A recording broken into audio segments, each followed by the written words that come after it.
In the past, there's been a lot of trees lost on this property here. I've had grand aspirations to go out and follow in the footsteps of the man who planted trees and put a lot of trees on my property.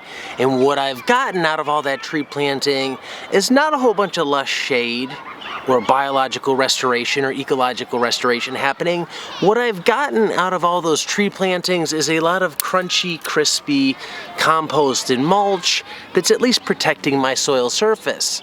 Nonetheless, all those trees were a waste of time. There was a lot of wasted water there. There was a lot of wasted money there.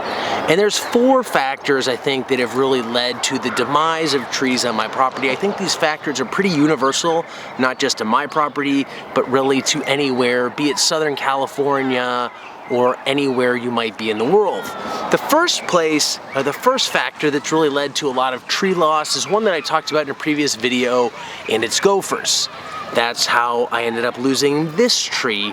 Gophers took it out. So now any tree that I buy, unless it's like a 20-cent bare root where I'm buying them by the 100 quantity, I am putting in a gopher basket. It's worth it to spend the $5 on the basket to protect the tree if you ever want to have fruit in the long term. Otherwise, it seems like all the trees that I have are getting gophers coming around on them. And these are not just the little teeny tiny brand new bare transplant trees. There's trees that are like 5 years old. I have a citrus tree out back that I just found one of those gophers has gotten it. The tree's leaning over. And this one's actually interesting because a gopher took this one out, and you can actually, on this one, they've actually stripped a lot of the bark off of this when it was laying flat on the ground. So they came above the surface, they ate a lot of the bark off of it. And there's 3 other factors besides gophers that have led to a lot of tree loss. Number 2 is not preparing the soil ahead of time, planting into poor soil. I'll detail that on another video. The 3rd factor is not having infrastructure in place, meaning not having infrastructure in place to easily water the trees when they're down. Meaning there's not a hose bib close by, there's not a long hose that can easily reach there, or there's not drip irrigation on the trees themselves. So those 2 factors between not preparing the soil and not drip irrigating have led to more tree deaths than anything out there. I've had more trees die because of poor soil, lack of water due to lack of infrastructure than I have had from gophers. Gophers take out what survives, but the early deaths come from planting in poor soil, not being able to water those trees, and then the 4th factor that comes into play that's really a combination of the previous 2, and that is seasonality, not observing seasonality. Here in Southern California, the only time I should really be planting any trees, given the current soil conditions on my property, is really like October 1st to March 15th. So I am right at the end of that window. Anything later than this, I really run the risk of it not being established when the dry season comes and when the heat comes. Usually our rains are probably over by mid-April at the latest. You know, in the past 5 years, they've even been over in like mid-March. So once that tree gets put in the ground, if it's not getting a lot of rainwater on it, if I don't have the infrastructure in place to irrigate the trees, they start dying off. Then you get these dry soils and you bring on the Southern California summer heat, which comes in June. These things bake for months and months of no rain, and a lot of trees die from that.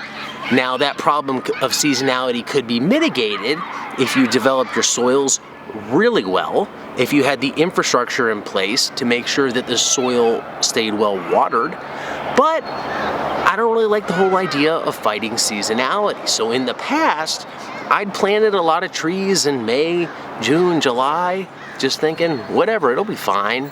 It wasn't fine, because a lot of it was my laziness, and not just my laziness, but my lack of effort to go the extra mile to drag a hose 50 yards all the way over there just to water one tree.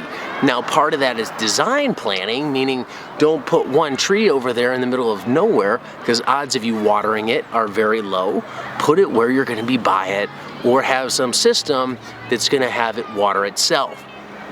So in the past, when I didn't observe this seasonality, I'd plant these trees over the summer, and very few trees made it to Christmas. So this is a big one for me. I wanted to put this out because we're pushing the end of seasonality as I see it here in Southern California. Coming up here in mid-March, now it's been a wet year, so maybe this gets extended a little bit, but I would be really cautious based on where you're located in terms of when you're planting trees. You don't want to plant them at a time when they're not going to have enough time to get established in their current situation, meaning in the ground where you put them, before the harsher season comes along. Dry, heat, windy. So if you have summers like that, make sure you're planting early in the spring as soon as you can to help get these trees established. I've lost a ton that way. I've lost a bunch with gophers, and I've lost a bunch not having appropriate infrastructure and soil preparation in place. But the focus today has been seasonality. With it coming up on mid-March, pay attention to that. It's cost me a lot of time, money, and water losing a lot of trees by not observing this principle. Know your biome, know your location, know when you can plant certain things and when you can plant them to give them the best chances of surviving in the long term. Don't think you're better than nature, because at the end of the day, given your busy life, nature is probably going to end up winning out, and you're going to end up with a bunch of crispy, crunchy, mulch trees that cost $20 for a couple cubic inches versus a cubic yard that you could buy. So pay attention to that one. Thanks for watching. Until next time, be nice, be thankful, and do the work.